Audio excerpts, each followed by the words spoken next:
You will notice when Kenny was talking about the various committees of the Wharton Club of New York, he asked each of the members to stand, that one person stood most often.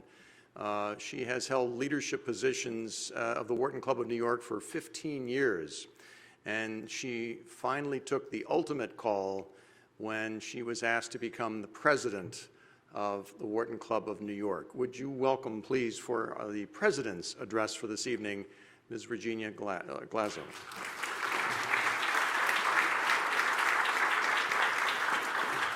Wait a minute, I don't want to be John Travolta here.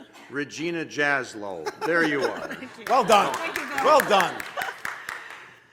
It's lovely to be here, and I had a burning question that I had to have answered at tonight's dinner. And so I reached out to all of tonight's award recipients and took it a step further. I actually reached out to all of the past award recipients, all the way back to the people who won it in 2006, which is when we revived this dinner. And the question I asked them was this: did you have any mentors? And if so, how many? I really wanted to understand that these people, amazing as they are, just forged their own path. Or did it take a village to really develop these people to do such great accomplishments? Well, fellow Wharton alumni and esteemed guests, this is where you're going to come into the picture. I'm sure all of you have participated in a wave in a stadium.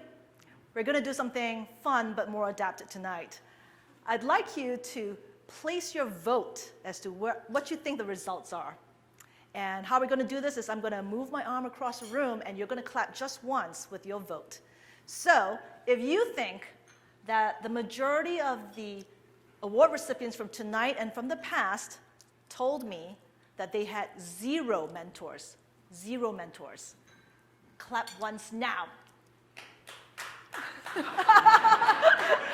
Andy, that's more than a few claps.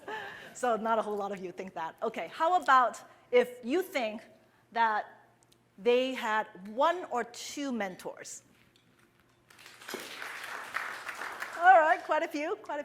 And for good measure, how many of you think that they had 3 or more mentors? All right, well, we are in a room full of very smart people. And the truth is that there was a vote in every category from 0, 1, 2, 3, 4, 5, and more. But the majority of them told me that they had 3 or more mentors.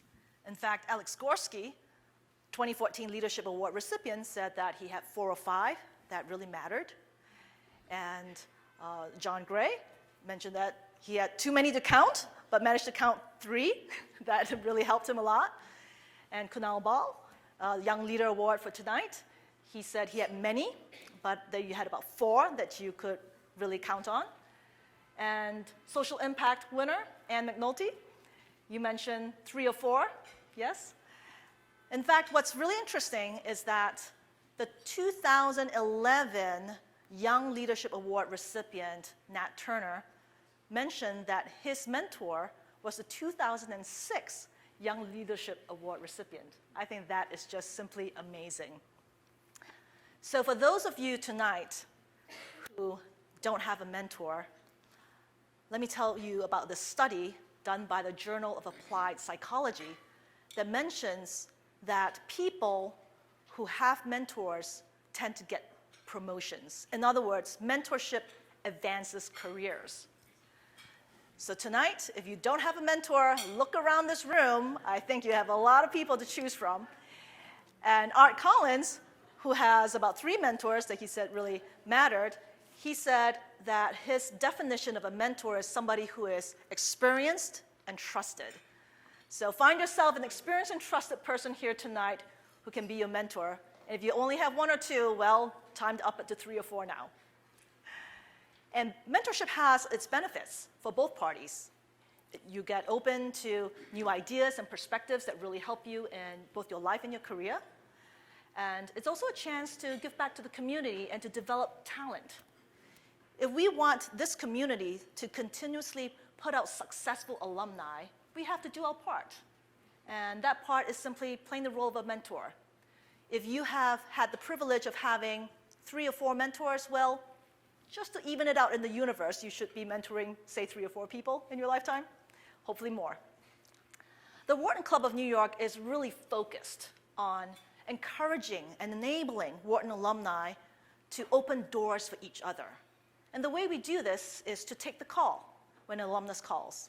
And to take it a step further is to make the call when you have an opportunity.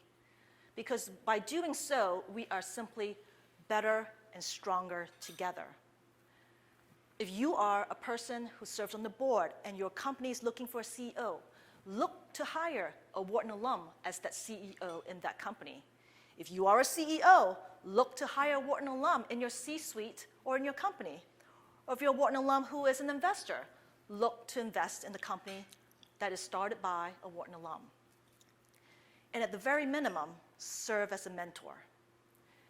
And I don't mean that just by serving a mentor to young alumni. I really mean that in terms of also serving as a mentor to more seasoned alumni, because they can use a boost to get into the C-suite or into board roles. So if by serving as a mentor, you really hold this power in your hand, and that power is to develop the next Joseph Wharton Award recipient. So please, take the call and make the call. I'm done. All right, thank you. That was pretty effective. I might try that on Nightly Business Report tomorrow night. How many of you are buying? I thought so. We have a... I know what Alex Gorski's buying. It's okay, Alex. We got...